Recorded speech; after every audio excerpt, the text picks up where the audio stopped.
আপনারা শুনছেন লেখক অনির্বাণ ভট্টাচার্যের কলমে ষড়রিপু সিরিজের দ্বিতীয় গল্প পোস্টমর্টেম।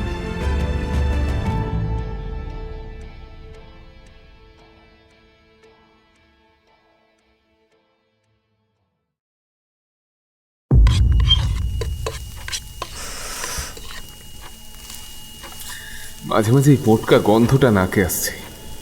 রান্না করতে করতে নাক শীত করছে আর ফিরে ফিরে এদিক সেদিক দেখছে রান্নার মানদামাসি। প্রবাল সেটা লক্ষ্য করলেও পাত্তা দিচ্ছে না। ও এক মনে অফিসের পেন্ডিং কাজগুলো সারছে। এ সপ্তাহে প্রচুর কাজ জমে গেছে। সরকারি চাকরি, খাজনার চেয়ে বাজনা বেশি। কাগজের কাজ করবে নাকি সত্যি সত্যি যেটা ওর কাজ সেটা করবে, তা প্রবাল মাঝে মাঝে ঠিক করতে পারে না। ভীষণ রাগ ওঠে কর্তৃপক্ষ আর তার নিজের উপর। একদম ভালো না লাগলেও শুরুর দিকে সাহস করে চাকরিটা ছেড়ে দিতে পারেনি ভেবে মাঝে মাঝে সে নিজেই নিজেকে গালাগাল দেয়। ওর পোষ্য নিমকি শুয়ে আছে ওর পায়ের কাছে। ও দাদা বাবু, কিসের যেন একটা গন্ধ বেরোচ্ছে। ছুঁচো ইঁদুর কিছু কি মরে পৌঁছেছে নাকি বলো তো? মুখ বিকৃত করে জিজ্ঞাসা করলো মানদা, মানে প্রবালের কাজের মাসি। প্রবাল কোনো সাড়া করছে না দেখে খুন্তি নাড়তে নাড়তে ও আবার বলল, ওফ মা গো, কি গো দাদা বাবু, তুমি গন্ধ পাচ্ছ না কোনো? এবার প্রবাল বিরক্ত হলো। কাজের মাঝে বেশি কথাবার্তা পছন্দ করে না সে। মুখ বিকৃত করে বলল, কি কই কিসের গন্ধ? নিজের কাজ করো তো বাবু।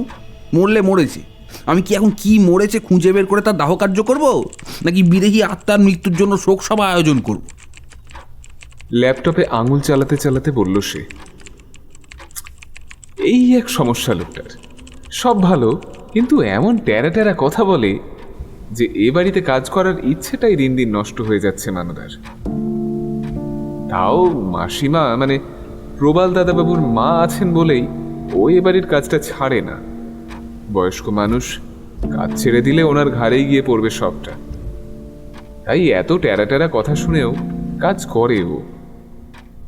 সেই মাসিমাও নেই আজ দুদিন হলো, কোনো এক আত্মীয়র বাড়ি গেছেন।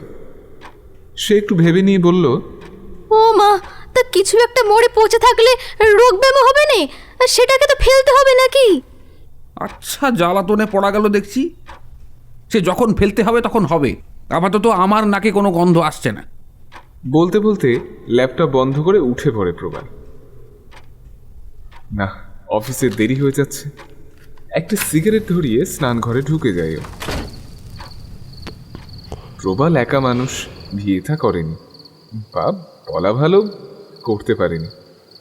বয়স ওই 40-এর থেকে একটু বেশিই হবে। পেশায় ডাক্তার, তবে সাধারণ ডাক্তার নয়। ও একজন লাশ কাটা ডাক্তার, মানে পোস্টমর্টেম করে ওর পেট চলে। প্রথম দিকে এই কাজটা ওর ভালো লাগতো না, কিন্তু আর্থিক সচ্ছলতার আশায় সরকারি চাকরি পায়ে ঠেলতেও পারেনি। তবে ক্রমে যত দিন গেছে ততই নিজের কাজকে আপন করে নিয়েছে সে। এখন তার আপনজন বলতে একমাত্র বৃদ্ধা মা। বাবা মারা গেছেন বছর 10 আগে। অবশ্য দূর সম্পর্কের কিছু আত্মীয় রয়েছেন, কিন্তু তারা এতটাই দূরের যে সম্পর্কগুলো আর আত্মার কাছাকাছি নয় মোটেই। ঢং করে একটা কিছু পড়ে ভেঙে যাওয়ার শব্দ এলো রান্নাঘরের দিক থেকে। এই আর এক জ্বালা, প্রত্যেক দিন ভাঙছে। এটা সেটা ওটা ভেঙেই চলেছে। মাথাটা গরম হয়ে উঠল প্রবালের। আবার তার মাথার ভিতরটা সেই রকম করছে। কানের মধ্যে যেন অজস্র ঝিঝি পোকা একসাথে ঝিঝি করে উঠেছে। কপালের পাশে শিরাগুলো দপদপ করছে। না না না, হেরে গেলে চলবে না। সামনেই বালতি ভর্তি স্নানের জল রয়েছে, সেটার মধ্যে নিজের মাথাটা আমূল ডুবিয়ে দিল প্রবাল।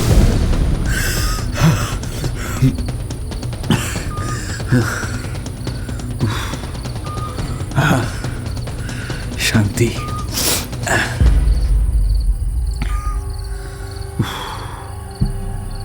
আস্তে আস্তে ওর অস্বস্তিগুলো কমে আসছে। কপালের পাশের দপদপানিগুলো কমে আসছে ধীরে ধীরে। চারপাশটা আবার স্বাভাবিক লাগছে ওর। রাগ উঠলে ওর মাথার ভিতরটা বারবার এমন করে। কবে থেকে এই কাণ্ড শুরু হয়েছে তা আজও পরিষ্কার মনে আছে প্রবালের। অনেক চেষ্টা করেও সেই স্মৃতি তার পক্ষে ভোলা সম্ভব হয়নি। বছর 15 আগের কথা। তখন সবে ডাক্তারি পড়াশোনা চলছে। মেডিকেল কলেজের ভালো ছাত্র হিসেবে বরাবরও সুনাম ছিল। কলেজের প্রফেসররা ওকে স্বাভাবিক কারণেই বেশ পছন্দ করতেন। নিম্ন মধ্যবিত্ত ঘর থেকে উঠে আসা একটা ছেলে যে ভবিষ্যতে একজন নামকরা চিকিৎসক হয়ে উঠবে, এটা ভেবেই প্রফেসরদের বেশ গর্ব হতো। যে কোনো বিষয়ে প্রশ্ন করলে উত্তর সবসময় তৈরি থাকতো প্রবালের। কাজেই কলেজে বিশেষ খাতির পেত সে। কিন্তু প্রফেসরদের খাতির পেলেও সহপাঠী বা সিনিয়রদের থেকে সে ঠিক উল্টো আচরণ পেত। অতিরিক্ত মেধাবী হওয়ার সুবাদে তাদের ঈর্ষার পাত্র হয়ে উঠেছিল প্রবাল। বিশেষত 1 বছরের সিনিয়র ও কলেজের সকলের প্রিয় পাত্র রাজীব শিকদার মোটেই সহ্য করতে পারত না প্রবালকে। সুযোগ পেলেই তাকে ছোট বড় কথা বলার এবং নিচু করার সমস্ত রকম চেষ্টা করত রাজীব। তারপর যেদিন কলেজ ছেড়ে নিজের শিলিগুড়ির বাড়ির উদ্দেশ্যে রওনা হচ্ছিল প্রবাল, সেদিন প্রবালকে ভীষণ অপমান করেও মা বাপ তুলে যা নয় তাই বলে সকলের সামনে ছোট করে প্রবালকে। সেই প্রথম মাথার ভিতরে একটা অদ্ভুত অস্বস্তি টের পেয়েছিল প্রবাল। দাঁত ব্যথা, পাকা ফোড়ার টনটনানি এবং ক্রনিক আলসারের সম্মিলিত অসহ্য যন্ত্রণা শুরু হয়েছিল কপালের দুপাশের রগে। আর তার সাথে কানে একটানা ঝিঝি ঢাকার মতো অস্বস্তিকর শব্দ।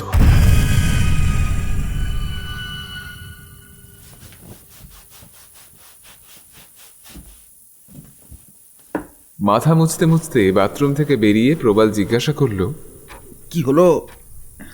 কি ভাঙলে আবার? মুখ কাচুমাচু করে দাঁড়িয়ে আছে মানদা মাসি। প্রবাল আবার অসহিষ্ণুভাবে জিজ্ঞাসা করল, কি হলো? বাবা, এক্ষুনি তো মুখে খই ফুটছিল, এবার একবারে বুবা বনে গেলে যে। কি ভাঙলে? কি হলো? জবাব দাও।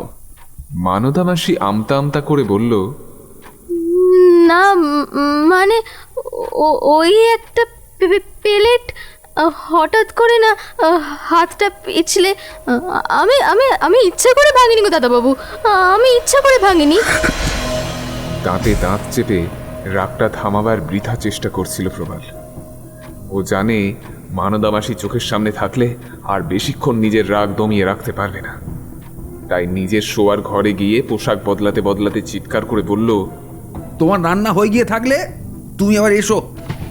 আরও কিছুক্ষণ ঠুকঠাক শব্দের পর সে শুনতে পেল মানদা মাসি চিৎকার করে বলছে, দাদাবাবু আমি এলাম, ডিম আর সর্ষের তেল এনে রেখো, ফুরিয়ে গেছে।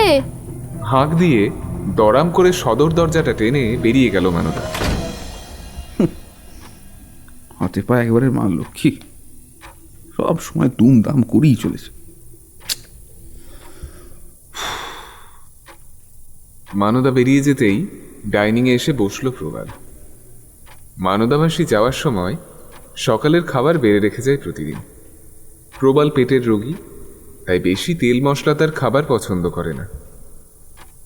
মানদা মাসিকেও তেমনটাই বলা আছে, তাই সেও সাদামাটা রান্নায় রাঁধে, এতে ওর খাটনিটাও বাঁচে। আজ সকালের খাবার দাবারের মেনুতে রয়েছে গরম ভাত, আলু সিদ্ধ আর ডিমের অমলেট।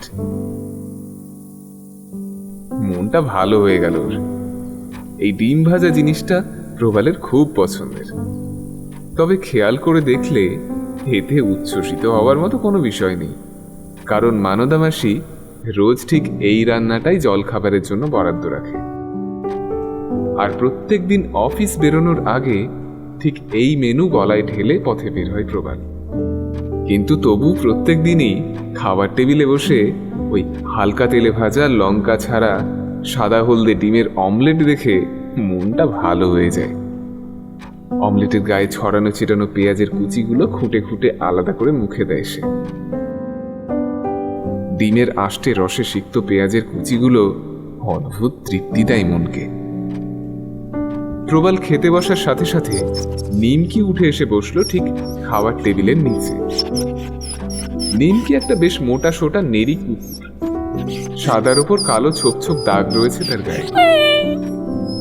হলদে চোখের মণিটা ভীষণ মায়াময়। বছর 3 আগে প্রবালের মর্গের পেছনের ঝোপটায় একটা গর্ভবতী কুকুর প্রায় 8-10টা বাচ্চা দিয়েছিল। সময়টা ছিল প্রবল বর্ষার, কাজেই বৃষ্টিতে ভিজে প্রায় সব কটা বাচ্চাই মরে গিয়েছিল। কেবল একটা বাচ্চা কোনো রকমে ধুকতে ধুকতে বেঁচেছিল। মর্গের ডোমগুলো খাবার দিত মা আর সেই বাচ্চাটাকে। ডোমের আর 4টে ছেলে মেয়ের মতো উচ্ছিষ্ট খাবার খেয়ে দিব্যি বেড়ে উঠেছিল বাচ্চাটা। তারপর হঠাৎ একদিন সামনের রাস্তায় গাড়ি চাপা পড়ে মা কুকুরটা মারা যায়। রাতারাতি সেই বাচ্চাটা অনাথ হয়ে যায়। কর্পোরেশনের কার্কাস ভ্যান এসে যখন ওই মরা মা কুকুরটার থ্যাতলানো দেহ বেলচা দিয়ে চেঁচে তুলছিল, তখন বাচ্চাটা রাস্তার ধারে বসে অসহায় দৃষ্টিতে সেদিকে তাকিয়েছিল। ওর দুটো নিষ্পাপ চোখে তখন প্রবল জিজ্ঞাসা, মার কি হয়েছে? লোকগুলো মাকে ওইভাবে কোথায় নিয়ে যাচ্ছে? মা কখন ফিরবে? ইত্যাদি। প্রবাল ঘটনাচক্রে সেই সময় দাঁড়িয়েছিল সেখানে। ওই কুকুরের বাচ্চার চোখ দুটো তাকে ভীষণ কষ্ট দিচ্ছে।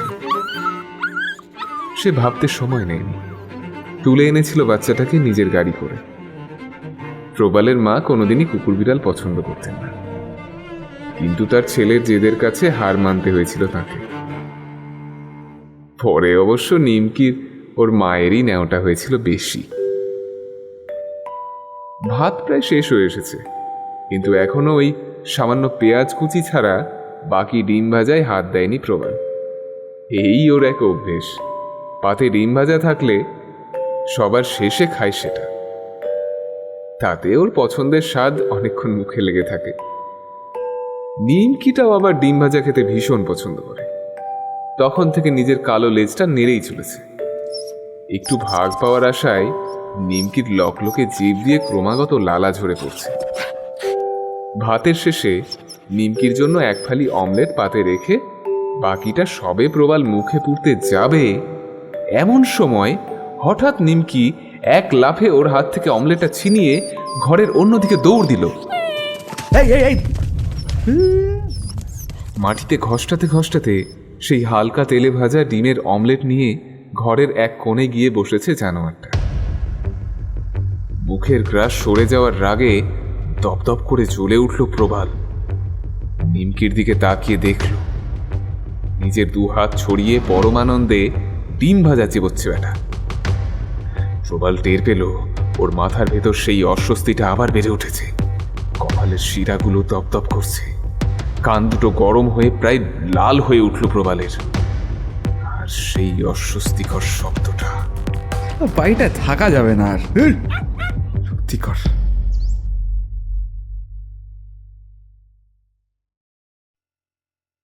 আজ সকাল থেকে ভীষণ কাজের চাপ যাচ্ছে প্রবালের।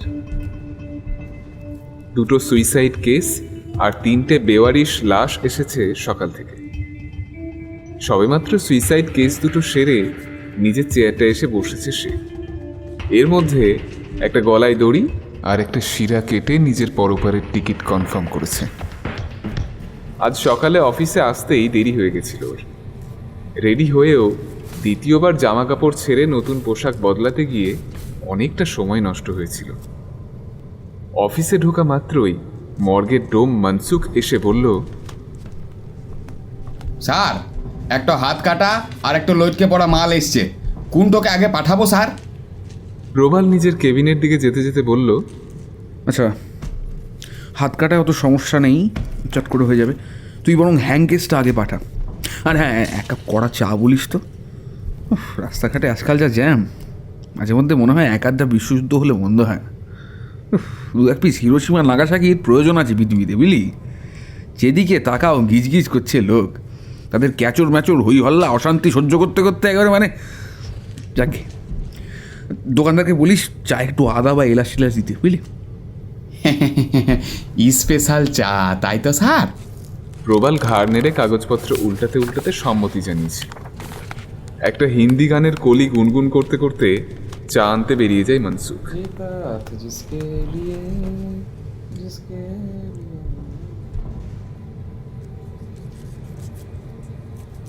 মিনিট 10 হয়ে গেছে, এখনো মনসুখ চা আর বডি কোনোটাই নিয়ে এলো না। প্রবাল নিজের চেয়ারে বসে বসে সেদিনের কথাটা ভাবছিল। ব্যাপারটা বিশেষ কিছু না, খুবই সামান্য ঘটনা। 2-3 দিন আগে রাতে ও সবে অফিস থেকে ফিরে বাড়ি এসেছে। অমনি ওর মা ডেকে বলল, কিরে বাবু, তোর অ্যাপ্লিকেশনটার কি হলো? কোন অ্যাপ্লিকেশন? তারপরে ওর নিজেরই মনে পড়ে গেছিল মা কিসের কথা বলতে চাইছে। আসলে ওর মা বেশ কয়েক বছর ধরে ওর বিয়ের জন্য পাত্রী দেখছে। ডাক্তার পাত্র, কোনো দাবি দাওয়া নেই, কলকাতা শহরে নিজের বাড়ি, নির্ঝঞ্ঝাট পরিবার, তবু বারবার সম্বন্ধ ভেস্তে যাচ্ছে। কারণ একটাই, ওর ওই লাশ কাটা ঘরের ডাক্তার হওয়া। তাই মা বলেছিল অন্য কোথাও বদলির জন্য আবেদন করতে। ওর বয়স হচ্ছে, কতদিনই বা ছেলেকে অবিবাহিত দেখতে ভালো লাগে। হ্যাঁ, তবে ইদানিং চাকরিটা প্রবালের মন্দ লাগে না। তাই আগের মতো এবারও কথাটা এড়িয়েও বাথরুমে ঢুকছিল হাত মুখ ধুতে। ও আচ্ছা, দূর বাদ দাও তো সব। কোথায় গামছাটা কোথায়?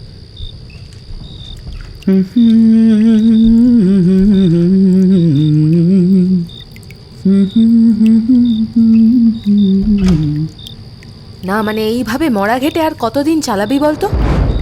কথাটা শুনেই প্রবালের মাথাটা দপ করে উঠল।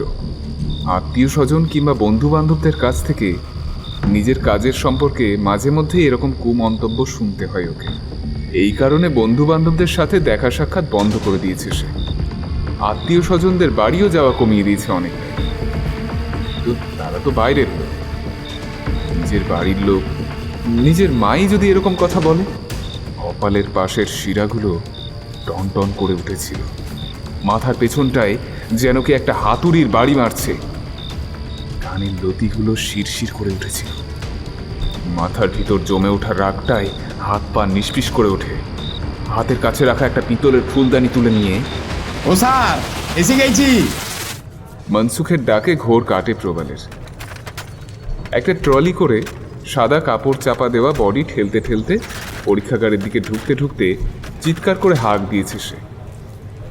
পরীক্ষাগার আর প্রবালের চেম্বারের মাঝে একটা অর্ধেক দেওয়াল, আর তার উপর কাঁচের পার্টিশন দেওয়া। ফলত ওই ঘরটা নিজের চেয়ারে বসে বসেই দেখতে পায় ও। চেয়ার থেকে উঠে অ্যাপ্রনটা পরে পাশের ঘরের বডিটার কাছে গিয়ে দাঁড়ালো প্রবাল। একটা আন্দাজ বছর 30-এর মহিলার মৃতদেহ। গলার কাছটায় বিশ্রী রকমের কালশিটে, সম্ভবত দড়ির ফাঁসে রক্ত জমাট বেঁধে ওই হাল হয়েছে। ধীরে ধীরে টেবিলে পড়ে থাকা যন্ত্রপাতিগুলো তুলে নিয়ে নিজের কাজ করতে শুরু করলো সে। মাথার চামড়া সরিয়ে খুলি ফাটিয়ে ভিতরের থকথকে ঘিলু বের করে আনলো। মনসুখ মাঝে মাঝেই এটা ওটা দিয়ে সাহায্য করছে, কিন্তু এই ময়না তদন্ত নিজের হাতে করার মধ্যে একটা অদ্ভুত আনন্দ পায় প্রবাল। হ্যাঁ, এই হচ্ছে জটিল মানবদেহ। কত অঙ্গ প্রত্যঙ্গ, সেগুলো কেটে ছিঁড়ে দেখা একটা শিল্প বটে। হ্যাঁ, কোথায় বিষক্রিয়া হয়েছে, কোথায় ভীষণ আঘাতে মাথার খুলি ফেটে গিলু বেরিয়ে এসেছে, পয়েন্ট ব্ল্যাঙ্ক রেঞ্জ থেকে ছোঁড়া গুলি হৃৎপিণ্ডটা ফুঁড়ে এপার ওপার হয়ে গেছে। এসব যেন একটা গল্প, একটা রহস্য। আর সেই রহস্যের সুরিপথ দিয়ে যেতে রোমাঞ্চ হয় ওর মনের মধ্যে। সেই মৃত্যুর ঘটনা পুনর্গঠন করতে করতে শিহরিত হয় প্রবাল। মনে হয় ঘটনাস্থলে সে নিজেই দাঁড়িয়ে রয়েছে, যখন এসব মৃতদেহ শরীর হৃৎপিণ্ড সচল ছিল, শিরায় উপশিরায় রক্ত প্রবাহিত হচ্ছিল। সেই সময়দের সাথে ঘটে যাওয়া সেই ভয়ঙ্কর ঘটনার কাণ্ড, আর্ত চিৎকার, চোখের জল, রক্তের গন্ধ, সব টের পায় নিজের ইন্দ্রিয়ে। মৃতদেহের অবস্থা দেখে মনে হচ্ছে রেগামটে সেট করেছে আন্দাজ ওই 13-14 ঘন্টা আগে, আর স্বাভাবিকভাবেই মৃত্যুর সময়টাও সেটাই। একটা জিনিস, স্ক্যালপেল দিয়ে অ্যাবডোমিনাল ইনসিশন দিয়ে সবে ভিজারাল অঙ্গগুলো দেখাতে উদ্যত হবে, প্রবাল এমন সময় ওর হাতে লেগে হঠাৎ করে কি একটা পড়ে যাওয়ায় মনোযোগ বিঘ্নিত হলো। সে তাকিয়ে দেখল একটা চায়ের কাপ মৃতদেহের পায়ের কাছে ট্রলির ওপর পড়ে আছে। কাপের দুধ চা পড়ে মৃতদেহের পা, ঢাকা দেওয়া সাদা চাদর সব ভিজে লালচে হয়ে গেছে। মনসুখ ভয়ের চোটে কাজুমাজু মুখ করে সিঁটিয়ে দাঁড়িয়ে রয়েছে। রাখার জায়গার অভাবে কাপটা সে ট্রলির উপরেই রেখেছিল, কিন্তু প্রবাল আসার পর মনে করাতে ভুলে গেছে। সে জানে প্রবালের রকচটার স্বভাবটা। পান থেকে চুন খসলে কি পরিমাণ গালাগাল ওকে হজম করতে হয় সে সম্পর্কেও ভীষণ ওয়াকিবহাল। কতবার আর কতবার কতবার এদের বলে বোঝাতে হবে কাজের প্রতি একটু যত্নশীল হতে। সব কিছুতে একটা গা এলানো ভাব, কোনো রকমে দায় সারা করে কাজটা করতে পারলেই এদের হয়ে যায়। হ্যাঁ, তারপর মাসের শেষে 4টে টাকা পকেটে ঢোকাতে পারলেই যেন মুখ খোলাবে সব ছোট লোকগুলো সব। এসব ভাবতে ভাবতেই মাথার ভেতরে আবার সব কেমন করতে শুরু করেছে। কানের লতিজোড়া গরম হয়ে উঠছে, আর সেখানে সহস্র ঝিঝি পোকা সমস্বরে কোরাস গাইতে শুরু করেছে। আবার একটা বিপদ ঘটবে। না, কিছুতেই আর সংযত থাকা সম্ভব নয়। হাতের স্ক্যালপেলটা ছুরির মতো বাগিয়ে ধরে মনসুখের দিকে এগিয়ে গেল প্রবাল।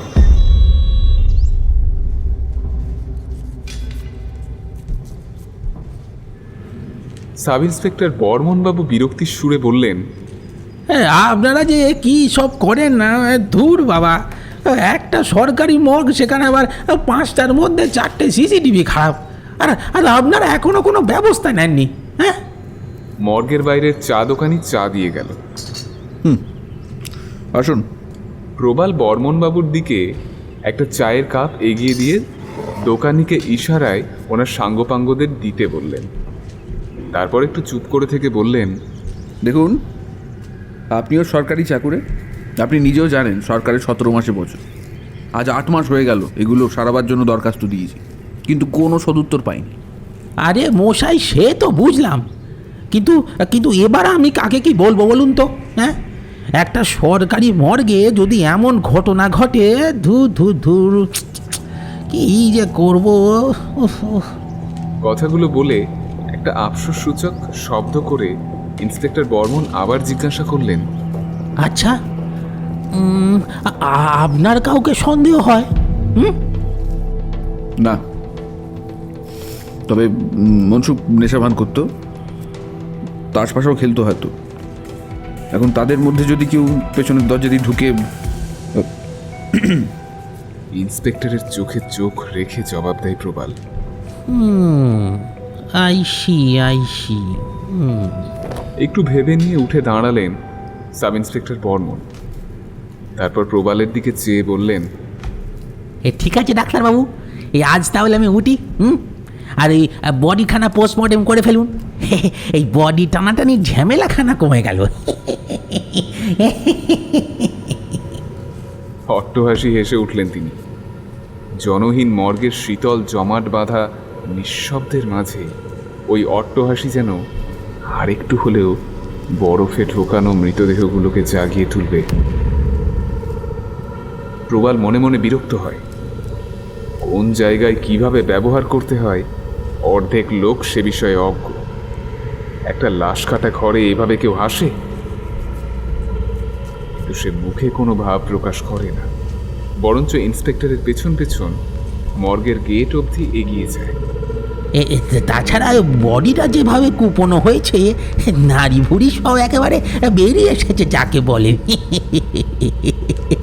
মা গো মা, কি দিনকাল পড়লো! হ্যাঁ, মর্গের মধ্যেই নাকি মার্ডার! হ্যাঁ, ওরি হ্যাঁ দিনও বন্ধু, এ কি দিন পড়লো! হাসতে হাসতে জিপে উঠে পড়লেন বর্মনবাবু। পুলিশের জিপের যাত্রাপথের দিকে কিছুক্ষণ তাকিয়ে থেকে চায়ের দোকানের বেঞ্চটায় ধপ করে বসে পড়ল প্রভাত। নিজের উপর ঘৃণায় নিজের মনটাই ধীরে ধীরে তেতো হয়ে উঠেছে। আজ সিসিটিভিটা বিকল হওয়ায় আর একবার ও নিজেকে, নিজের আসল চেহারাটাকে সকলের সামনে থেকে আড়াল করতে পারল। কিন্তু এভাবে আর কতদিন? নিজের ভেতরে লুকিয়ে থাকা রাক্ষসটাকে আর কতদিন এভাবে সামলাবে ও? কত নিরীহ আপনজনদের জীবনের দায় নিজের ঘাড়ের উপর নিতে হবে। সাধারণত প্রবাল ধূমপান করে না, কিন্তু আজ কি ইচ্ছে হলো দোকানের থেকে একটা সিগারেট নিয়ে রাস্তাতে দাঁড়িয়েই জোরে জোরে 4-5 টান দিল সে। ধোঁয়ার সাথে কড়া তামাকের স্বাদে ওর মুখের ভেতরটা ভরে উঠল, আর সাথে সাথেই বউ করে মাথাটা ঘুরে গেল তার।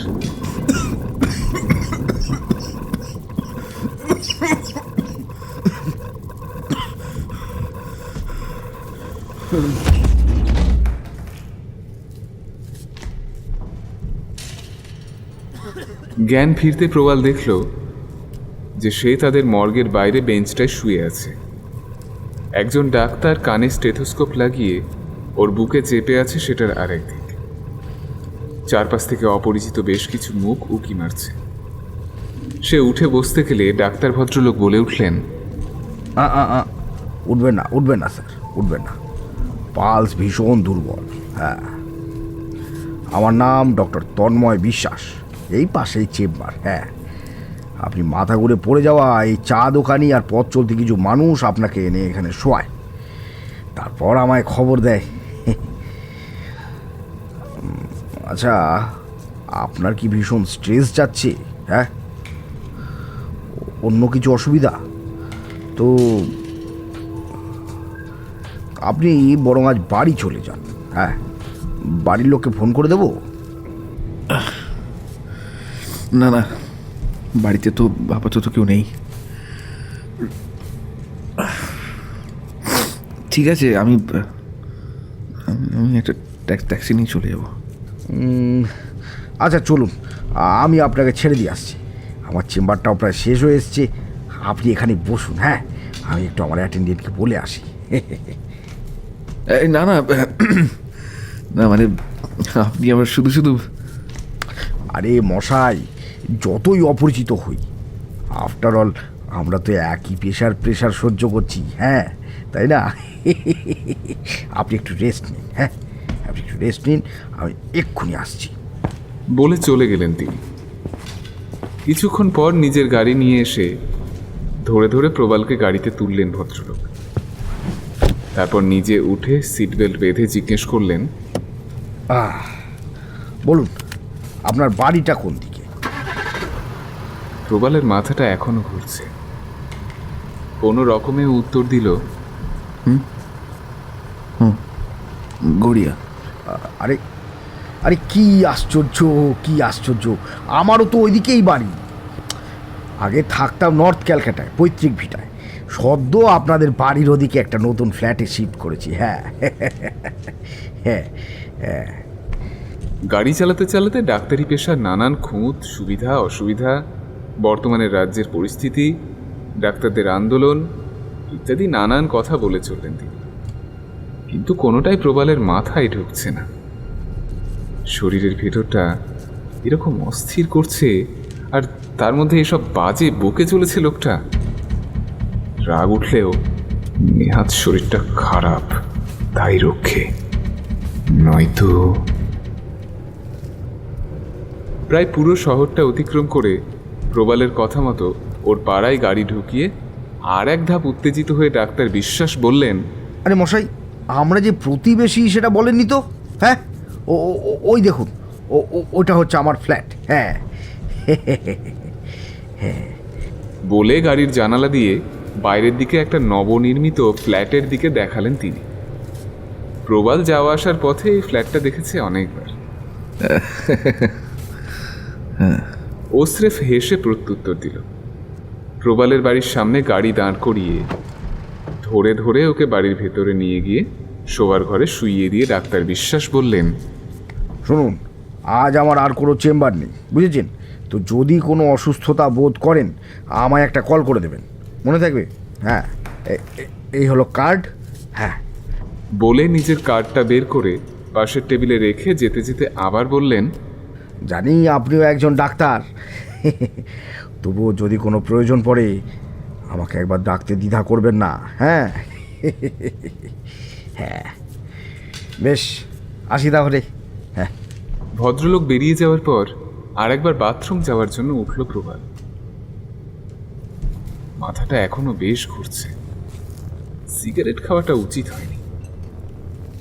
আর তাছাড়া এত মানসিক দ্বন্দ্ব, সব মিলিয়ে এই কাণ্ড ঘটেছে বলে মনে হয়।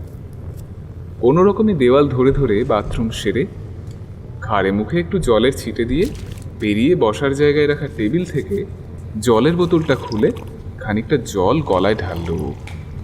বাবু, ফেরলি? হ্যাঁ, পিছন থেকে মায়ের গলা পেয়ে চমকে উঠল প্রবাল। হাতটা থরথর করে কাঁপছে। পিছনে কেউ নেই। তবে কি ভুল শুনল? হ্যাঁ, তাই হবে, কারণ মার টুকরো টুকরো করা দেহটা তো রান্নাঘরের পিছনের বাগানটায় কম্পোস্ট বানানোর জন্য বড় গর্তটায় মাটি চাপা দেওয়া আছে। বাবু, আবার মায়ের ডাক। এবার ডাকটা আসছে রান্নাঘরের দিক থেকে। কে কে কে কি কি কি কে কে কে কে?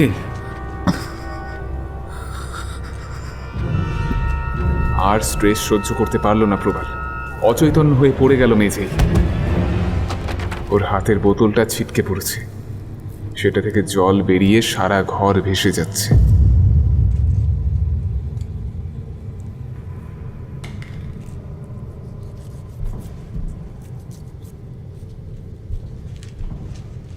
চোখ মেলে প্রবাল দেখল চারিদিকে চাপ চাপ অন্ধকার। প্রথমে কিছুক্ষণ কিছুই ঠাহর করতে পারেনি। তারপর একটু চোখ শুয়ে যাওয়ায় বুঝতে পারল ও বসার ঘরের মেঝেই শুয়ে আছে উপুর হয়ে। বসে উঠতে গিয়ে বাম হাঁটুতে একটা ব্যথা অনুভব করল সে। এবারও ধীরে ধীরে জ্ঞান হারানোর আগেকার ঘটনাগুলো মনে পড়তে আরম্ভ করল। সম্ভবত অচৈতন্য হয়ে পড়ে যাওয়ার সময় হাঁটুতে চোট পেয়েছে। উঠে দাঁড়িয়ে প্রবাল বুঝতে পারল সন্ধ্যা হয়ে গেছে। ঘরের আলো জ্বালাতে গিয়ে সে দেখল আর এক বিপত্তি। কারেন্ট নেই, বাইরে শোঁ শোঁ করে হাওয়া বইছে, ঝড় উঠতে পারে।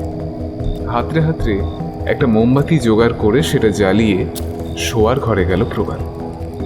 শৌখিন মোমবাতি স্ট্যান্ডে সেটা বসিয়ে দিয়ে সবে বিছানায় গাটা এলিয়ে দিতে যাবে, হঠাৎ একটা ঘটনায় ওর হাত পা অবশ হয়ে গেল।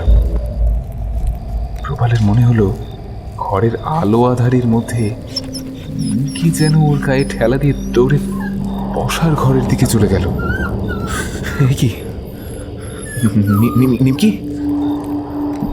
নিমকি? না না না না না, কি করে হবে? কি করে হবে? কিন্তু ও জানে সেটা কোনোভাবেই সম্ভব না।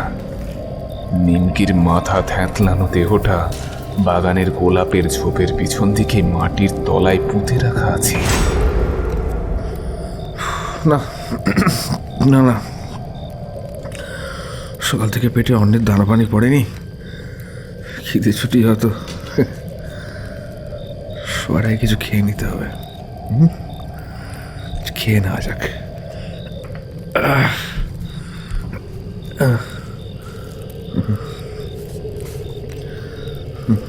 এই ভেবে মোমবাতিটা নিয়েই রান্নাঘরে ফ্রিজের কাছে গিয়ে দরজাটা খুলল প্রভাত।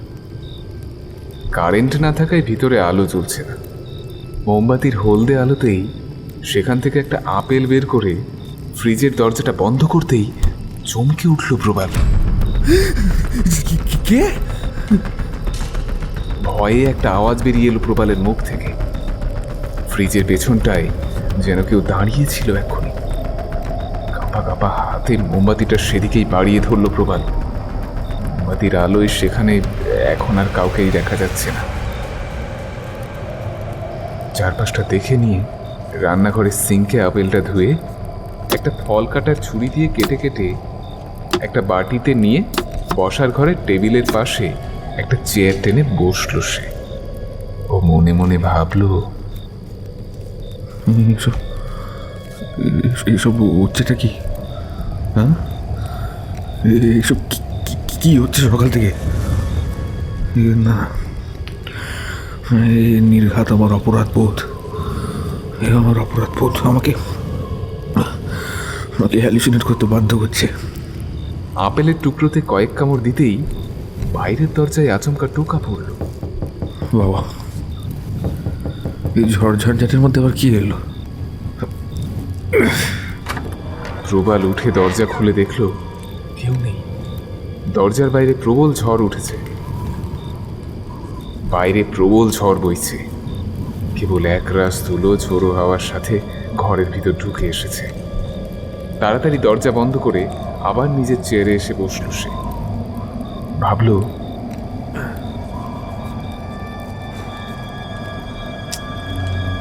এটাও কি তবে ভুল শুনলাম? না, ওই তো আবার দরজার শব্দ হচ্ছে।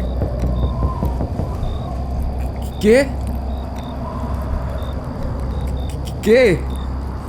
হাঁক পারল প্রবাল, কিন্তু সব চুপ। কেবল ঝড়ের শব্দ ছাড়া আর কোনো শব্দই নেই সেখানে। কিছুক্ষণ পর বাইরে থেকে উত্তর এলো, স্যার,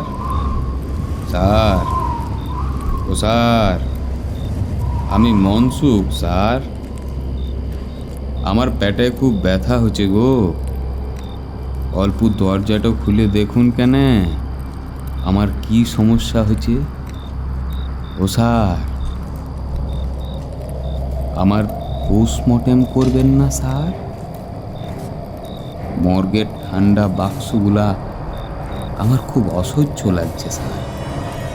এতদিন তো ডেড বডিগুলাকে আমি হেলাফেলা করে যেখানে সেখানে ঢুকাইন রেখে দিতুম। কোনোদিন তো আমি ভেবে দেখি নাই যে আমাকেও একদিন ওই বাক্সগুলাতে ঢুকতে হবে। আজ এই ঝড় বাদলার রীতে ডেড বডি রাখার বাক্সের ভিতরে আমার দমটা কিরকম বন্ধ হয়ে আসছে স্যার। ও স্যার, আপনি তো লাশ কাটতে উস্তাদ। এই বিষয়ে তো আপনার কত নাম ডাক আছে বলুন। বেশিক্ষণ লাগবে না স্যার। ও স্যার, শুনছেন স্যার? ও স্যার। প্রবালের হৃদস্পন্দন এত বেড়ে গেছে যে সে নিজেই সেটা শুনতে পাচ্ছে। এবার সেটাকে আরো 10 গুণ বাড়িয়ে দিয়ে রান্নাঘরের দিক থেকে মার শব্দ ভেসে এলো। বাবু, দরজাটা খোল, দেখ কে এসেছে। এই রাতের বেলা বাইরে ঝড় জলের মধ্যে কে দাঁড়িয়ে আছে দেখ। দরজাটা খোল বাবু, দরজাটা খোল। এসব কি মা? এসব কি করে সম্ভব? হ্যাঁ, কি? না না না না, কে কার দরজা খুলবো? না, এসব কি? মনসুখ নিমকি? না, কি দুঃস্বপ্ন নাকি? কি হচ্ছে? এসব কি হচ্ছে? হ্যাঁ, চোখ কচলে তাকাতেই প্রবাল দেখলো তার হাত পাঁচেক দূরে দাঁড়িয়ে রয়েছে নিমকি। কুকুরটার মাথার একদিক থেতলে সেখান থেকে ঘিলু বেরিয়ে এসেছে। নিমকির চোখ দুটো স্বাভাবিক নয়। যেই চোখ দেখলে জানোয়ারটাকে জড়িয়ে ধরে আদর করতে ইচ্ছা করতো, আজ সেখানে একটা ভয়ঙ্কর চাহনি দিচ্ছে। প্রচণ্ড আক্রোশে ফুঁসতে ফুঁসতে গর্জে উঠল নিমকি। ঘরের সদর দরজাটা প্রবল শব্দে হঠাৎ খুলে গেল। বাইরে মুষলধারে বৃষ্টি শুরু হয়েছে। চমকের আলোয় প্রবাল দেখল দরজার বাইরে লেমন গ্রাসের ঝোপের পাশেই দাঁড়িয়ে রয়েছে মনসুখ। প্রবল বাড়ি ধারা তার জামা কাপড় ভিজিয়ে দিয়েছে, আর পেটের ছিন্ন ভিন্ন অংশটা থেকে বৃষ্টির জলের সঙ্গে চুইয়ে পড়ছে রক্ত।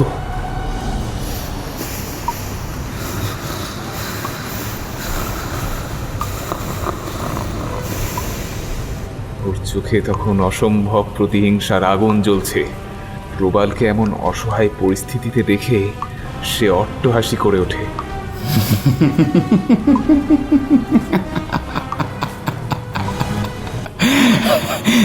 আমার বডিটা কেটে দেখবেন না ডাক্তারবাবু?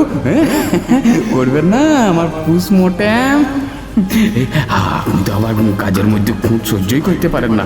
আসুন আসুন আসুন ডাক্তারবাবু, আসুন আসুন। দেখুন দেখুন, প্রত্যেক দিনের মতন আজকেও আমি আপনার লেগে বডি নিয়ে এসেছি। আসুন আসুন আসুন, দেখুন দেখুন। এবার কাঁধে একটা শীতল স্পর্শ পেয়ে চমকে পিছিয়ে এলো প্রবাল। এই স্পর্শ রচনা নয়, জন্ম থেকে যে স্পর্শে আরাম পেত সে, আজ তাই ওর হৃদস্পন্দন বন্ধ করে দেওয়ার জোগাড় করলো। কি মা? নিজের ছিন্ন ভিন্ন দেহটা নিয়ে ধীরে ধীরে এগিয়ে আসছে প্রবালের দিকে, আর সস্নেহে বলছে, বাবু, এই বাবু, এই দেখ, এদিকে তাকা, আমি এসেছি। বিয়ে শাদী তো করলি না, একা থাকবে কি করে বলতো?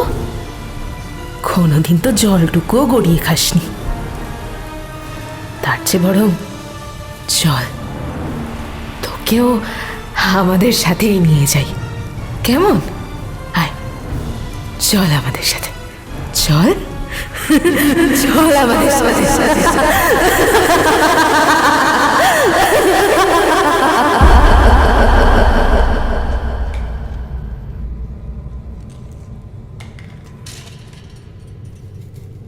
গড়িয়ায় এক ডাক্তারের রহস্যজনক মৃত্যু ঘিরে চাঞ্চল্য দেখা দিয়েছে শহরে। নিহত ডাক্তার প্রবাল ঘোষ ছিলেন কলকাতারই এক লাশ কাটা ঘরের দায়িত্বে। মৃত্যুর আগের দিন সেখানেই এক ডোমকে রহস্যজনকভাবে হত্যা করা হয়। পুলিশ কুকুর প্রবাল বাবুর বাগান থেকে একটি মহিলার ও কুকুরের পচা গলা মৃতদেহ আবিষ্কার করেছে। তদন্তে উঠে এসেছে, আগের দিন প্রবাল বাবু কর্মস্থলে অসুস্থ হয়ে পড়ায় প্রতিবেশী এক ডাক্তার ওকে বাড়িতে নিয়ে আসেন। এদিন সকালে প্রবাল বাবুর খোঁজ করতে গিয়ে তিনি দেখেন বারংবার ডাকা সত্ত্বেও কেউ দরজা খুলছে না। অবশেষে তিনি পুলিশে ফোন করেন এবং পুলিশ এসে দরজা খুলে তাকে বসার ঘর থেকে মৃত অবস্থায় আবিষ্কার করেছে। কলকাতা পুলিশ ও বেঙ্গল পুলিশের একটি সম্মিলিত দল পুরো ঘটনাটার তদন্ত করছে। প্রসঙ্গত উল্লেখ্য যে বছর 15 আগে মেডিকেল কলেজের এক ছাত্রের অস্বাভাবিক নিরুদ্দেশের ঘটনাকে কেন্দ্র করে নাম জড়ায় চিকিৎসক প্রবাল ঘোষের, তবে সে সময় ওকে দোষী সাব্যস্ত করা যায়নি। প্রবালের বিরুদ্ধে এই প্রথম কোনো প্রমাণ পাওয়া গেছে, কিন্তু তার মৃত্যু কিভাবে হলো তা জানার জন্য মৃতদেহ পোস্টমর্টেম করতে পাঠানো হয়েছে। আরও বিস্তারিত খবরের জন্য আপনারা চোখ রাখুন পোর্টাল বাংলায়।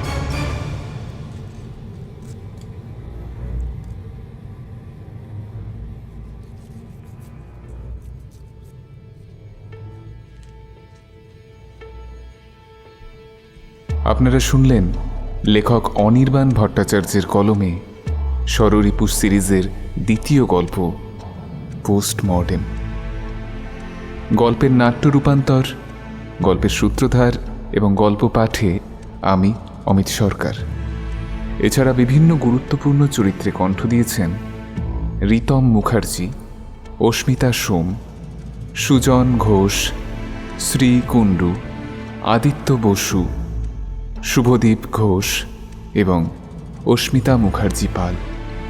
ধ্বনি সংযোজনে ছিলেন রিম্পা ঘোষ, আবহ সম্পাদনায় সায়ন দত্ত, প্রচ্ছদ অলঙ্করণে সৌম্যদীপ গুঁই, সামগ্রিক পরিচালনা এবং পরিবেশনায় টিম লোককথা। তাহলে কেমন লাগলো আমাদের আজকের গল্প? কমেন্ট করে অবশ্যই আমাদের জানান। আর গল্পটি ভালো লাগলে শেয়ার করবেন। আর আমাদের চ্যানেলে নতুন হয়ে থাকলে চ্যানেলটি সাবস্ক্রাইব করে আমাদের পাশে থাকুন। আর শুনতে থাকুন বঙ্গ সাসপেন্স, যেখানে গল্পের আড়ালে থাকে রহস্য, আর রহস্যের আড়ালে অন্ধকার।